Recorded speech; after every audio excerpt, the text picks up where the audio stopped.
გამას ორი ვეტერანი რინგს 60 კილოგრამის გამრისთვის გაიღობს.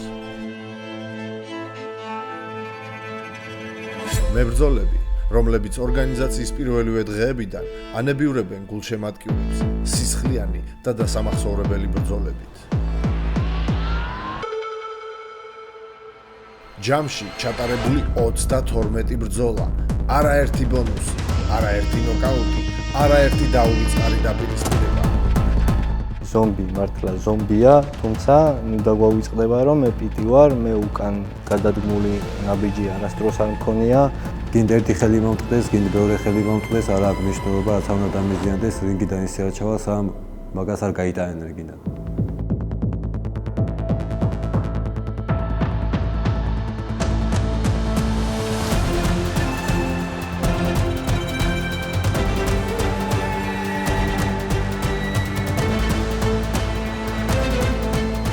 საბოლოოდ მათი გზები სატიტულო მწვერვალზე გადაიკვეთა.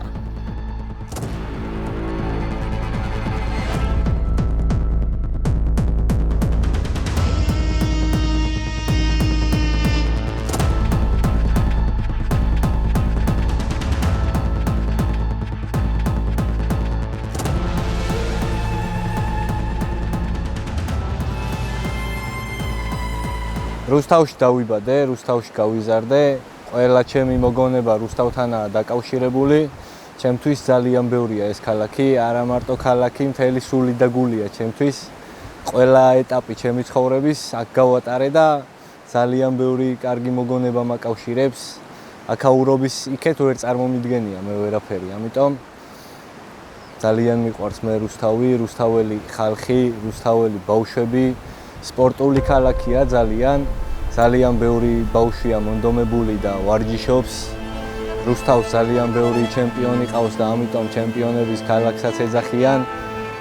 სულ რო ყველა დავივიწყოთ, ყველას ვერ დავივიწყებ, თუმცა ილია ყავს თოფურია და კიდე ძალიან ბევრი ჩემპიონი და რუსთავს აქვს გეტო და რუსთავის გეტოს კიდე თავის ჩემპიონი ყავს, რომელსაც პიტბული ქვია. და ეს აუცილებლად დაგვირგვინდება იმით, რომ მე კამარს ავწევ და გავახარებ ჩემ რუსთაველებს. ბევრ ქალაქში მიჩხუბია, ბევრ ქალაქში ჩატარებულა გამა, თუმცა არ ჩატარებულა რუსთავში და მე ძალიან დიდი სურვილი მაქვს, რომ გამა რუსთავში ჩამოვიდეს და ამისთვის ყველაფერს გავაკეთებ, რომ რუსთავის გეტოს ჩემპიონმა რუსთავშიც აუცილებლად იჩხუბოს. ლუკა პიტბულ-კახიშვილი გამას ისტორიაში ერთ-ერთი ყველაზე პოპულარული მებრძოლია. თავისი ექსტრავაგანტული ვიზუალითა და გამორჩეული ტრეშ-თოკით მან გულშემატკივრებს თავი მალევე შეაყვარა. პიტბულის ტრეშ-თოკი მხოლოდ ტრეშ-თოკი არ იყო, ის ამბობდა და ასრულებდა. შენ სპორტსმენი არ ხარ. შენ ვაფშე არ უნდა ისაუბრო სპორტულ თემებზე, ვაფშე არ უნდა ისაუბრო, ბიჭო. ნაკელე წავს ხვალ, ბიჭო, ხო?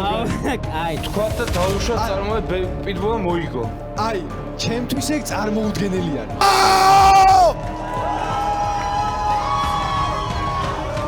შეგვირდი რომ ძეგლს დაგიდგავ თუ ამ ბრძოლას მოიგებ. ნახდი როკ-ენ-როლერი ლუკა კახიშვილი. ამდენად უნდა ვთქვა უკვე ეს დედა ისევ გამარჯვებული. ჩემს ურას პროფილზე ვინაყენებს ბიჭო. ჩემი ჩემპიონობის მერე ეს ყველაფერი არ მთავრდება, ჯერ მხოლოდ იწყება, მე დასასრულებელი საქმეები მაქვს. ციკლაურთან, რომელიც ხან მიდის, ხან მოდის, ხან ბაბაიაგა, ხან გუდიანია. ნუ მოკლედ, მე ბევრი დასასრულებელი საქმე მაქვს. მინდა მას ვეჩხუბო, გამოვიწვიო, უпростоრად გამოწვეულიც მყავს და გადაწვეულიც. და მინდა დავასრულო მასთან საქმე და გავუშვა ის სპორტიდან, როგორც ასეთი დიდი სურვილის მქონე ადამიანი, რომ დატოვოს მან სპორტი ჩემთან ბრძოლის შემდეგ. მინდა რომ ეს ოცნება მას აუხდინო და გაუშვა სპორტიდან დიდი ოვაციებით და ტაშით. მხოლოდ და მხოლოდ წაგების შემდეგ. შენ იქნები თუ ვინ იქნება, მაგას უკვე დიდი მნიშვნელობა არ აქვს. შენი გამოწვევა მე თავიდანვე მივიღე და ვინ არის ნამდვილი ბუგიმენს არ ვიტყვი, პიტბული მე შენ განახებ აქ. თუ შენ მე მომიგე, მე ვანებებ სპორტს თავს. პირდაპირ გეუბნები, მე 16 წლიანი სტაჟი. ვიწყუბად ბიჭო! ვიწყუბო! დივიზიონში 60 კილოგრამში ბევრი კარგი მებრძოლია. ნუ ყველა არ ვიცი ახალი სახეებიც არიან. თუმცა უმეტესობას შიშველი ხელით ბრძოლა არ უნდა, მაგრამ მე შეგახსენებთ, რომ ეს არის მუშტიკრივი, ეს არის bare-knuckle, სადაც ვიბრძვით შიშველი ხელებით. თუ არ გინდათ ბიჭებო შიშველი ხელით ჩხუბი, წადით, გზა დიდია, იჩხუბეთ კრივი, იჩხუბეთ MMA, თუმცა როცა ჩვენთან მოდიხართ, უნდა იბრძოლოთ შიშველი ხელებით. ჩემი მოწოდება იქნება ასეთი. კარიერის საწყის ეტაპზე პიტბულმა არაერთ დიდ სპორტსმენს უმასპინძლა გამას რინგზე შიშველი მუშტებით და მიუხედავად ანდერდოგობისა, ყველა შემთხვევაში იმარჯვა. ყველა აღმართს დაღმართი მოყვება. კახიშვილის აღზევება მოგვიანებით წაგებების სერიაში გადაიზარდა. ლუკამ რამდენიმე პრინციპულ ბრძოლაში მძიმე მარცხი განიცადა. თუმცა ბრძოლაზე უარს არასდროს არ ჰქონდა. სატიტულო ბრძოლაში პიტბული მოგებით მოდის. მე აღმასვლაც და დაღმასვლაც გავლილი მაქვს. მქონდა მოგების დიდი სერია, ასევე მქონდა იგივე წაგების სერია, თუმცა ბოლო ბრძოლა მაქვს მოგებული, ასევე მაქვს ორი ჩახსნილი მოწინააღმდეგე, რომელიც დღემდე არ გამოჩენილა და მიწამ ჩაყლაპა, ასე რომ თუ ვინმეს გაქვთ პრობლემა, რომ მე ვიბრძვი საჩემპიონოს, ნუ გექნებათ პრობლემა, იმიტომ რომ რეიტინგში მე ვარ მე-4 ადგილზე, დანარჩენი ბიჭები არ იბრძვიან შიშველი მუშტებით და მე ვარ ერთადერთი, ვინც დღეს იმსახურებს შიშველი მუშტებით ქამარზე ბრძოლას. ამიტომ შეეგებეთ, ეს არის პიტბული და ეს იქნება ნამდვილი ჯახი ზომბისთან.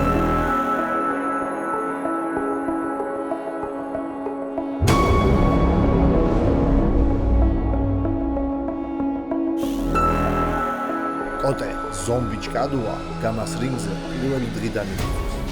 ზომბის ორგანიზაციის ისტორიაში ყველაზე მეტი ბრძოლა აქვს გამართული და ყველაზე მეტი მოგება აქვს აქტივში.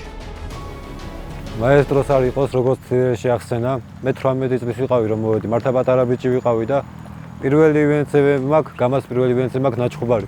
არავინ არ შემოჩა დღეს, ვისაც გამას პირველი ივენტზე აქვს ნაჩხუბარი. ნუ იმის მე ძალიან დიდი გზა გავიარე, მართლა ძალიან დიდი გზა გავიარე. 20 ბრძოლა ჩავატარე და ყველა ბრძოლაში გამეთარდი, როგორც ასე. ხან კლიჩში, ხან კრივში და ვარ ის, რაც დღეს ვარ, ანუ მე ჩემ თავს გამას სახედ მივიჩნევ. და უნიკალურ მებრძოლადაც bare-knuckle-ის.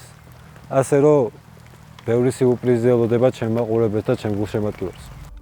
პიტბულის მსგავსად, ზომბიც მხოლოდ შიშველ მუშტებით იბრძვის. ამ სატიტულო ბრძოლის ჩანიშვნის მთავარი ფაქტორიც ეს იყო. ზომბისთან შიშველი მუშტებით ბრძოლაზე კახიშვილის გარდა ყველა მოარი თქვა. 60 კილოს დივიზიონში ვინც არიან რეიტინგში, ყველას თავი კრივში და სხვადასხვა ორგანიზაციებში გონიათ, რადგან ყველა ვარზეა რომ ხელდათმობები გაიხადოს ხელიდან და შიშველი ხელით მეჭხუბოს. პიტბული გამოჩნდა ერთადერთი, ვინც მზადარიო შიშველი ხელით დამიპირისპირდეს, მაგრამ როგორც მეტოქე არ ვთვლი რომ ძლიერი მეტოქე მყავს ან ძლიერი ოპონენტი მყავს. ერთადერთი ძლიერი რაშიც არის ეგ ადამიანი არის ლაპარაკი. ერთადერთი ასე თუ ისე საშუალო დონის მებრძოლი ვისაც მოუგო, ეგ იყო სურმავა. და დღემდე მიკვირს ხოდაშორის როგორ მოუგო სურმავას, მაგრამ ეგრეა რა. მეტი მას ძლიერი მეტოქეები არ ყოლია, არც ჯიქია ვთვლი ძალიან ძლიერი მეტოქედ. მაგასთანაც დიდი სიამოვნებით ვიჩხუბებდი რომ მქონდეს შესაძლებლობა და დაინახავდა ხალხი მაგასაც. ჯიქიამ კიდე მაგას ორჯერ მოუგო და მაგით ყველაფერი ჩანს რა მისი მდგომარეობა როგორც მებრძოლის. ერთადერთი რითიც ტრაბახობს და ამაყობს დღემდე რომ მოგებული აქვს მსოფლიო დონის მებრძოლთა როგორც თვითონ იძახის ბენო ადამიანსთან, მეც და ვისაც ეკოვა მაგ სფეროში არავინ არ თვლის რომ ეგ ბრძოლა გამარჯვებული აქვს, იქიდან გამომდინარე რომ კაცმა ხელი დაიზიანა და ჩავიდა რინგიდან. ნუ მართალია ერთი ხელითაც შეიძლებოდა ბრძოლის გაგრძელება, მაგრამ მე ეგრე მოიქცეოდი მაგალითად. გინდა ერთი ხელი მომტყდეს, გინდა მეორე ხელი მომტყდეს, არა აქვს მნიშვნელობა, რაც არ უნდა დამიზიანდეს, რინგიდან ისე არჩევა, სამ მაგას არ გაიტანენ რინგიდან.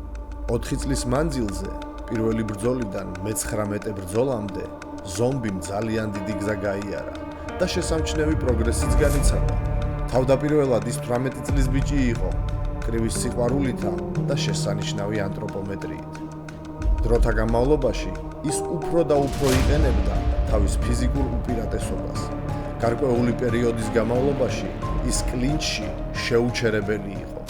20 ბრძოლა ალბათ საკმარისია ხალხს რო გაეგო, რატომ ქვია ზომბი. მაგრამ ჩემი სახელი იქიდან გამომდინარეობს, რომ მე არ ვითიშები, არც ერთ ბრძოლაში არ გავთიშულვარ და არც ერთ ბრძოლაში არ გავითიშები. არ მაინტერესებს არც ის პიტბულები ბასკეტავენ თუ რა შვრებიან, ზომბებთან ეგ არ ჭრის. მე მართლაც აპოკალიფსის მოწყობას ვაპირებ 31-შიც და ნებისმიერ ბრძოლაშიც.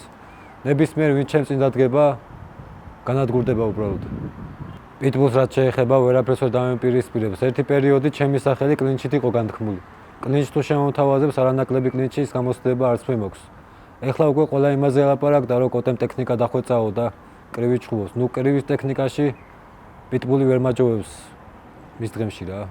კრივის ტექნიკა შემომთავაზებს, მეც კრივის ტექნიკით დავხვდები. ჩეხაობას შემომთავაზებს, მეც ავყვები. ანუ ყველაფერში მე სუსტი წერტილი არ გამაჩნია. შემიძლია კლინჩით ვიჩხუბო, შემიძლია კრივით ვიჩხუბო. გამასთვის მე უნიკალურ მებრძოლად ჩამოვყალიბდი. ყველაფერი შემიძლია გავაკეთო. ზომბი ვიცით რომ კარგი ბიჭია, ზომბი მართლა ზომბია, თუმცა ნუ დაგვავიწყდება რომ მე პიტი ვარ, მე უკან გადადგმული ნაბიჯი არასდროს არ მქონია, მე შეიძლება გავითიშო, თუმცა ავდგები და ბრძოლას გავაგრძელებ, მე უკან არ ვიხევ, მე მივდივარ წინ და წინ. ამიტომ ამჯერად ზომბი დაიხევს უკან, როდესაც პიტბული გადავა შეტევაზე.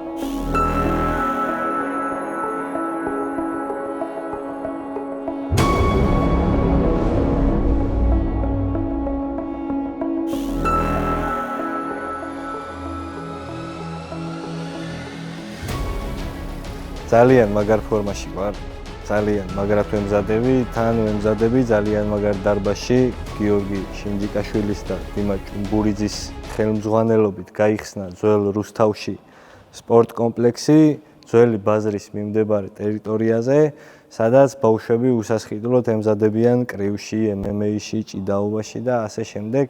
და ჩემი რჩევა იქნება ახალგაზრდებისთვის, მოდით, უფასოდ შეგიძლიათ ივარჯიშოთ და იცხოვროთ ჯანსაღად.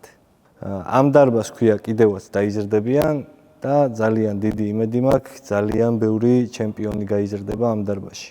მოკლედ ვემზადები ჩემთვის, ჩემი ვარჯიშებით, ჩემი გამოცდილებით, რადგან ცადე რამდენიმე ადგილას მომზადება, თუმცა არ გამოვიდა პიტბულის ხასიათი, მხოლოდ პიტბულმა იცის, თუმცა დარბაზში ბიჭები მეხმარებიან, ძალიან დიდი მადლობელი ვარ.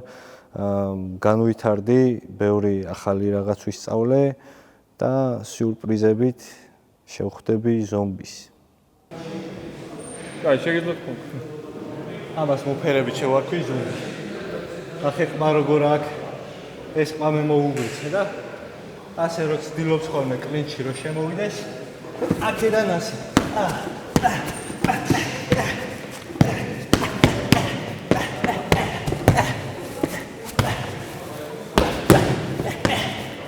ბოლო ბრძოლებში კოტემ კრივის ტექნიკის სწრაფი განვითარება გვაჩვენა და კლასიკურ მოკრივეებს ტოლი არ დაუდო, ზოგი დაამარცხა, ზოგთან ახლო ბრძოლა დათმო. რაც მთავარია, ეს გზა საჩემპიონო ქამრით დააგვირგვინა.